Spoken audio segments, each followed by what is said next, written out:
Tom, we've had an alien sighting right here in Adelaide. Uh-oh. Well, this is nice because nobody ever comes to Adelaide. Call so, Fox and Mulder. Yeah. But it's a bit of a weird one. There was a bunch of flickering lights in the sky north of Adelaide at about 8:45 p.m. on Saturday. So they just look like a bit of an anomaly, a bit weird. People are saying it could be drones, but other people, experts, are saying drones don't really go that high. So what could Experts. it be? Alien experts or drone experts? A mixture of experts from the group chat / Facebook page, UFO sightings of Adelaide. So take it as you will. But yeah, there's a split 50-50 of people that, are discussing whether it's plausible that aliens are actually here in Adelaide. What do you think it could have been? I always jump to the conclusion that it's probably a plane or aircraft. Yeah. But yeah, apparently the lights look a bit different to how they would usually look, and how they're formed and how they were flickering is a bit odd. Well, we have to keep our eye out on what's going on there. Also, they were found in Semaphore, so, going for an ice cream at Copenhagen, it seems. Checking out the Odeon Cinema down there. Otherwise, in news, we have in the Olympics, the breakdancing will not return to the Olympics in Los Angeles in 2028. Really? This is not off the recent results or anything that's happened. It's not Ray Gun. It's not because of Ray Gun. No, it's not. They decided it wouldn't be in the Olympics before this Summer Games even started. Right, okay. But there's talk of new sports being confirmed for the 2028 Olympics. We're going to see cricket there after a 128-year hiatus. Not like a test, right? No, so it's going to be 2020 format. Oh, okay. Yeah, and it's going to see other new sports like squash and flag football being added. Also, the return of baseball, softball, and lacrosse. Very in tune with it being Los Angeles. There you go. 4 years' time, we'll have even more new sports to talk about when the Olympics comes back. Yeah, can't wait. When you think of committing a crime, it sounds heavy, right? But what about microcrimes? Yep. So we're talking, petty, little, tiny crimes that aren't properly illegal? Yeah, so a microcrime is basically a small crime that most people might do on the daily, and it's nothing that can get you really into too much trouble, but in the eyes of the law, it's still not technically okay. But, I was doing a bit of research on microcrimes, and it turns out 3/4 of British people commit microcrimes. Right. And I feel like we'd be lying to ourselves if we said we didn't commit one, whether it's daily here or there or a while ago, Yeah. Don't incriminate yourself. Are you about to reveal that you're the serial ding-dong dasher of Adelaide? I know it's not illegal. It's just a bit annoying, but that's me.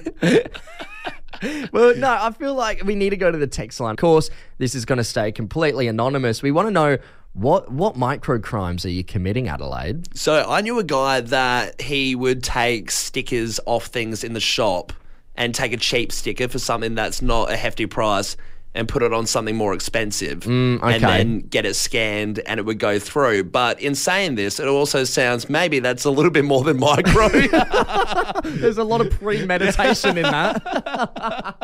A classic one is same at the supermarkets. Scanning something through as something else. I feel like everyone's done it here or there. I've heard of one guy who would cut the stems off of broccoli to bring the weight down so it costs less money. It just seems a bit arduous and taxing to bring a pair of scissors or whatever, start hacking off stems of broccoli. I'm sure you could probably just break it. I don't know. It just seems like, why would you do that? I'm sure it's not that much of a difference in price. Do you sometimes steal a cheeky grape from the grapes? So I was going to say that out of all the microcrimes I do, it would be, if I'm going through and there's a punnet of grapes, I'll take a few for that. Yeah. What about jaywalking? Jaywalking? Yeah, sometimes. I feel like everyone jaywalks. You see it all the time. Everyone always jaywalks. I don't even know how much of a crime jaywalking is anymore. I feel like if the traffic's clear, you'd be pretty tough to get pulled over. Yeah, I'm not sure about the details on the jaywalking. I'm sure it's not allowed, but I feel like people turn a blind eye a bit. Yeah, a lot of people on quiet roads might speed a little bit. That's another classic one. But we want to hear, what's your microcrimes, Adelaide? What microcrime are you committing? Whether it's on the daily, whether it's just here or there, or it happened ages ago. We want to hear, what's your microcrime? We'll keep you completely anonymous. To kick it off, this is a very microcrime. When I was younger, my friends and I used to take the air caps off people's tyres. Oh. Didn't let the air out or anything, just wanted to collect them. That is a microcrime in that sense as well. That is, collecting these small little things. It is a weird one, isn't it? Why would you collect that? I think know. it's weirder than stamps. Stamps and coins are boring enough. You're collecting little tyre caps. Hey, another text here from Kelly. Hi, guys. This is probably pretty bad, but sometimes I don't put my seatbelt on when I'm in a rush and only put it on 5 minutes after driving. Yeah, I guess so. A bit unsafe. Definitely Yeah. keep wary of that one. Morning, Jen. So my microcrime is I like to add half hour to my timesheet for work. So if I start at 6, I put 5:45. Then when I finish at 4, I'll put 4:15. This way I get paid for my lunch break. And they've sent an emoji with a bunch of beers. Might have to take a leaf out of that Yeah, it's person's a good book. one. Yeah. Hey, another microcrime here. Hey, lads, yesterday I turned left onto a road which was a microcrime after the hours of 7:30 to 5:30. However, didn't get away with it. Wow. $600 fine and 3 demerit points. Great start to the week. Yeah, big Jeez. fine, that one. I mean, that's a tough one. We've got isn't it? someone here saying big time ding dong dash culprit here, and also I'd love to know how old they are. in the heyday of ding dong dashing. And of course, this one here. Morning, lads. Being a type 1 diabetic, I'm known for eat drink first before paying when needed. Right? Okay. There you go. Hey, somebody's texted in here as well. I just drive 60 kilometre in all the 50 kilometre zones. What? Jeez, all right. That's I don't know how micro that crime is. The micro seems to be diminishing as a line. Yeah. It's getting thinner and thinner. Of course, we are keeping everybody anonymous, and we're going to an anonymous caller on the line. Good morning, anonymous caller. What is your micro crime? Yeah, good morning, guys. How you going? Yeah, good. very well. And yourself? Yeah, not too bad, not too bad. Look, it could be seen as a bad thing, but the reality is it's an accepted thing. So I work in the produce industry, and basically it's try before you buy for our customers, but probably put it in perspective. I've sort of been in the industry for about 10 years, and I've never paid for a banana for my family. So the reality is that box that's missing a couple of hands of bananas, that's samples for our customers. Let's look at it that way. Yeah, okay. So lifetime supply of bananas. That's it's not a bad one. Have you ever gotten sick of bananas? Is there any other fruit you could take for the fam? Oh, there's certainly plenty available, but you know they're the easy ones to just say that's a sample. So yeah. Yeah, There you go. All right, well, move in, boys. We've got him. The banana thief has revealed himself. Yesterday, we were talking about driving icks.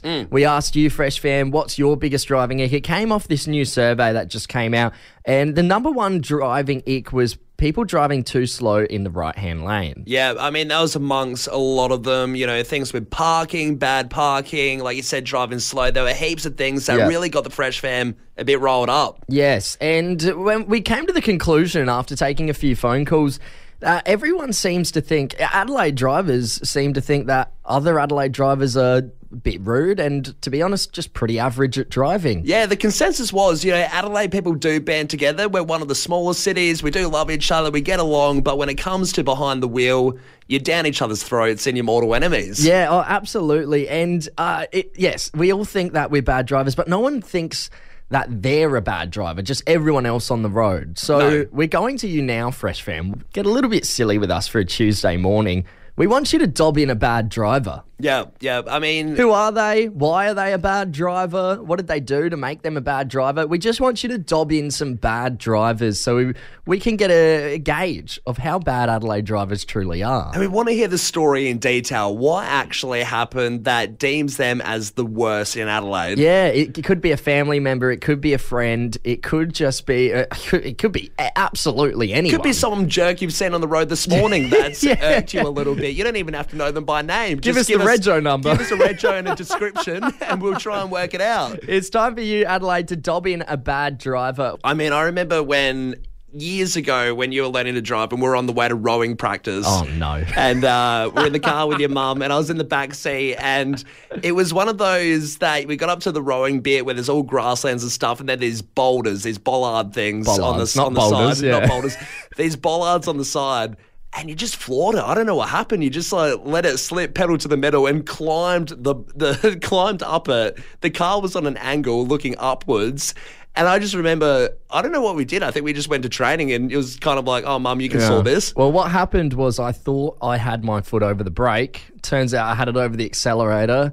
And then I quickly took it off the accelerator and slammed down on the brake. Smacked it. Only to know that, again, I missed the brake and slammed on the accelerator again. And yeah, I mounted my mum's car on a wooden bollard. And it's unfortunate that it was in a public space. In front of all our friends. You would rather it, right? You know, be in front of strangers. You would never see them again. But these are 17-year-old guys that won't live it down for another 10 years. Still get reminded of it. Hey, let's head over to Glenelg North. We've got Cara on the line. Cara, dobbing a bad driver.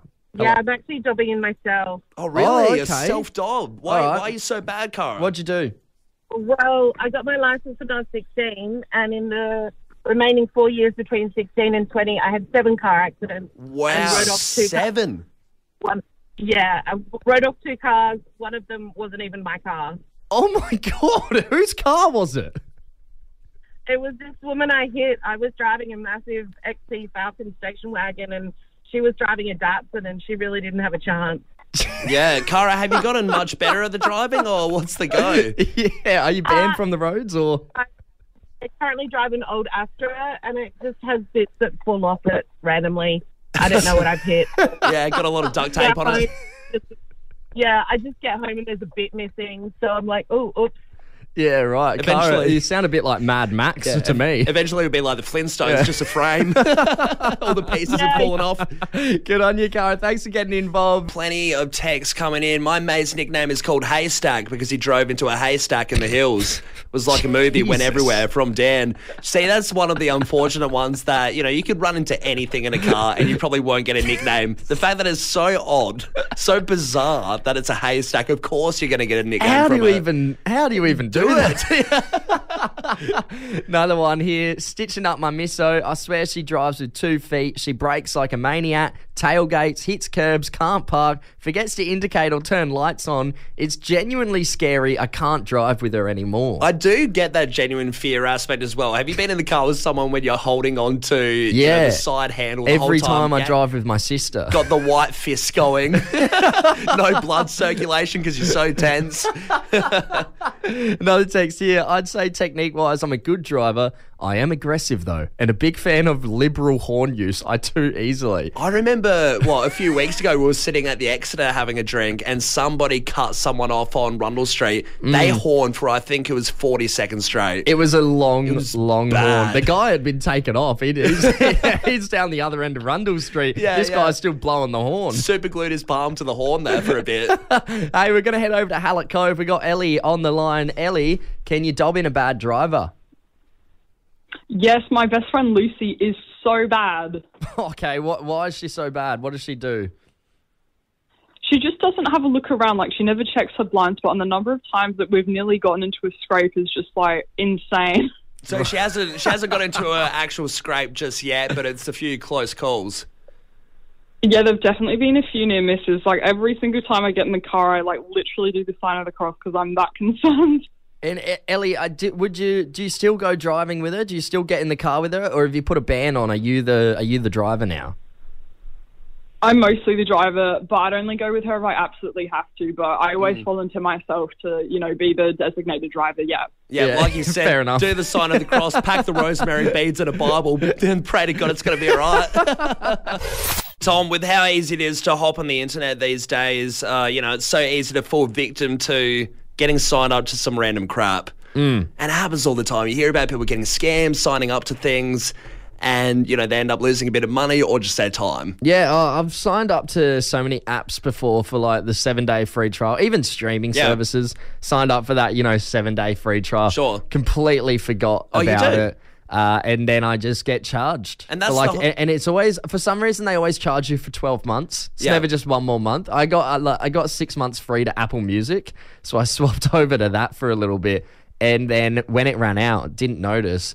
and I got charged 12 months. And you feel like such an idiot when it's in bulk paying like that. It 12 really months. broke the bank for me, to be honest. It's huge. And then you're forced to be, well, you're sort of, you're a slave to the system then because you're like, well, I guess I'll stay around and use up the subscription. I guess I'm an Apple guy now. But this has to be one of the funniest stories in terms of someone signing up to something accidentally. One of our friends, her dad, he wanted to hop on Uber. He's never done it before. Right. And he hops up into the app. He signs up and everything.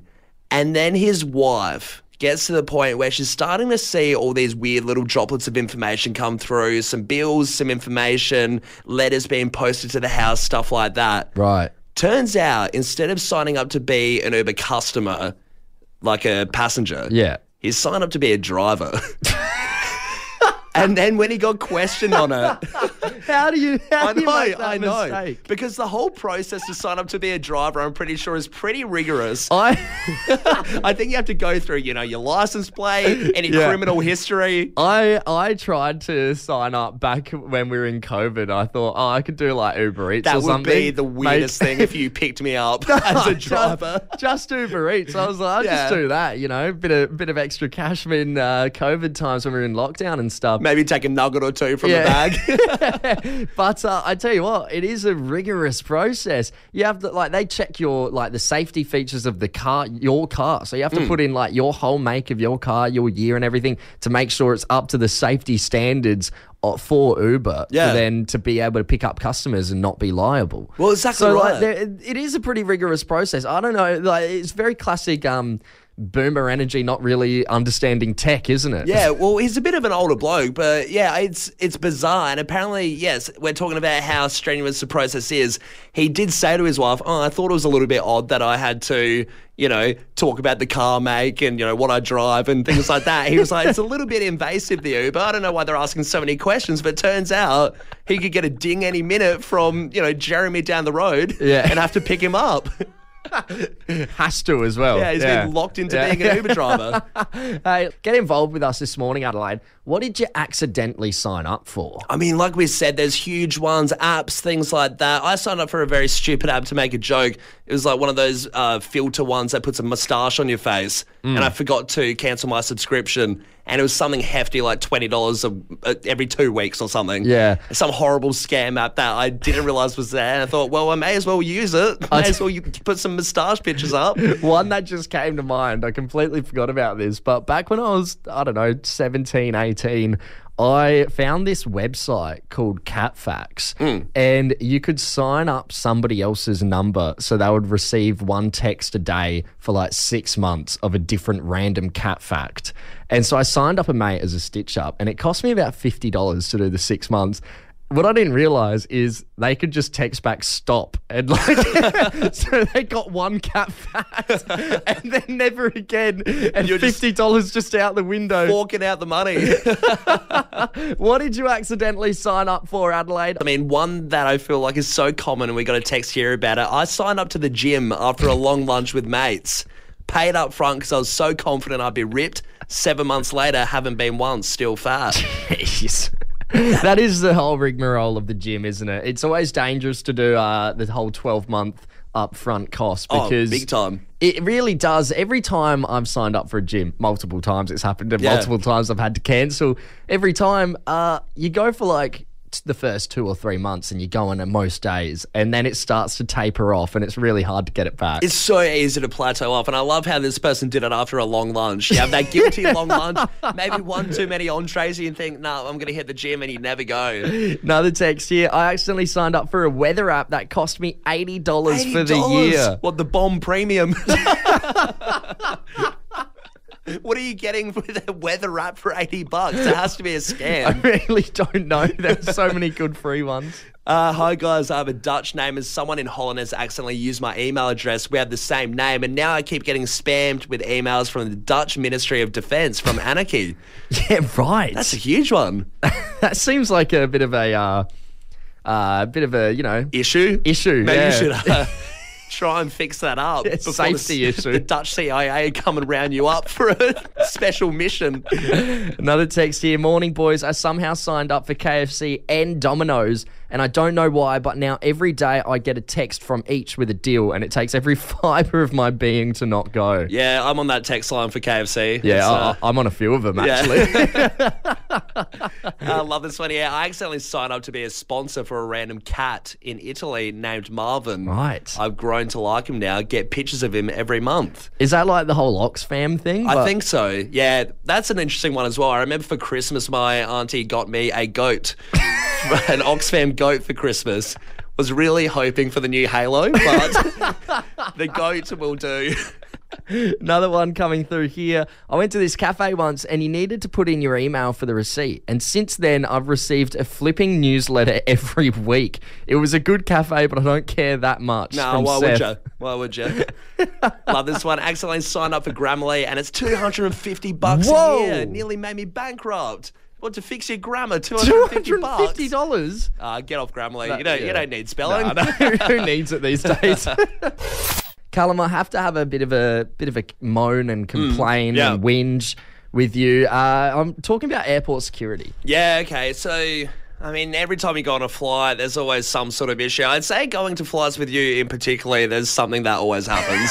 I don't know why. I don't know why as well. You're not the dodgiest looking guy. Maybe slightly dodgy, but you seem to always get picked on by them and they suss your bag. Honestly, I always get picked on by security. I don't know what it is, but airport security, I didn't actually get picked on this one time. What happened was, you know how nowadays you have to take your belt off when you're going through the scanner because of the metal buckle or whatever, I suppose. Yeah, so I was wearing pants that are probably a size too big, right? Yeah, you're going to the Clown Festival in Melbourne. Don't tell anyone. Thought I'd get changed early. So they're probably a size too big. I need a belt with them. Like they fit fine. It's not like stupid looking. But I'm taking the belt off to go through the scanner and I'm holding my pants up and the guy's like, nah, sorry, mate, you have to put your arms out, sort of like a snow angel sort of vibe. Well, they've got the diagram there. You have to fit the bill and, extend everything out. So I've reluctantly put my hands out and I can start to feel my pants slipping and slipping. And they're starting to come down. And luckily I had a long shirt on because otherwise I would have been flashing all the people behind me. Thank God the muffin top wasn't out. What do you think? What do you think they were thinking? Like, sir, we're not doing a cavity search. You don't have to take your pants off. I saw him gloving up. Just a voluntary cavity search. Like, no, it's all good. It's all good. No. Seriously, it's good. Yeah, come on. No, but my pants started to slip down. And I do want to go. I do want to go to the phones here. Love for you to get involved, Adelaide. What happened going through security? Yeah, because another one, Adelaide Oval. They have like two sort of rounds of security going into Adelaide Oval. You've got your initial bag check. If you've got a bag, you have to get it checked out, and then onwards from there to the gate, there is a person in between with a metal detector, and they just pull over random people, completely random. I always get pulled over and get searched with the metal detector, and I don't know why. Well, I don't know what it is about me. It seems like a common theme between airports, footy ovals. Oval. There's something you just have to check about your look. But, yeah, I mean, going to ask the Fresh Fam about the security, it could also be nightclubs, things like that. Have you not been let in? I've definitely not been let in for the weirdest of reasons with like the clothes I'm wearing. Some places so strict and you think, well, it's a t-shirt, it's fine, and they have the fancy dress code rules, stuff like that. Yeah, a lot of places do have those dress codes. Can't get in with even like a collared shirt and stuff like that. Exactly. Yeah. I've definitely had the mullet at certain times and not been let in as well. I've heard of somebody that didn't get let into the Hennessy wine bar because they had jeans on. Really? Okay. Yeah. Got this one here from Jenny. Security didn't let me into the club for looking different to my ID. I'd lost about 20 kilos to be fair, so also felt like a compliment. There you go. That's what you want. I mean, yeah, it sucks that you don't get let into the club, but hey, if they're saying you look good, you're looking thinner, it's not too bad. Well, Jake texted in with something very similar, saying security at the Woolshed thought I had a fake ID because I looked way younger than 32. Wasn't sure to be annoyed or flattered. Oh, I'd be flattered. Yeah. You can always go to another club. Yeah, what, Black Ball? Yeah, I'll just go next door. Thanks, mate. Appreciate that. I'll take my confidence there. This one here, forgot I had an aerosol in my bag and I had to unpack it in front of everyone when my red G-string fell out. I didn't notice and the security guard shouted to me, holding my underwear. Everyone looked. I was so embarrassed. I would have happily let them chuck it out to save me the embarrassment. Yeah, oh, you would, wouldn't you? Yeah, you don't want that. That's a PSA to any airport security guards out there listening. Well, the guard just dangling it in front of everyone, going like, Hey, Chris has texted in here. My wife always gets pinned at the airport. Funniest thing, because she always makes fun of me for looking dodgy for having a handlebar moustache. Hey, it can go both ways. Don't have to have a handlebar to look dodgy. This one here, waiting in line for a club on Peel Street, and the security came up and offered us to pay him $50 each to skip the line. All right. We said no, and he told us to go to the back of the line. That's That's terrible. That's not on. You can't be doing that. Hey, another text here from Lana. I was at Sydney Airport and the undies I was wearing had a small metal heart charm on them. Set off the metal detector and then got strip searched. I've never heard All of a was strip good in the search. end.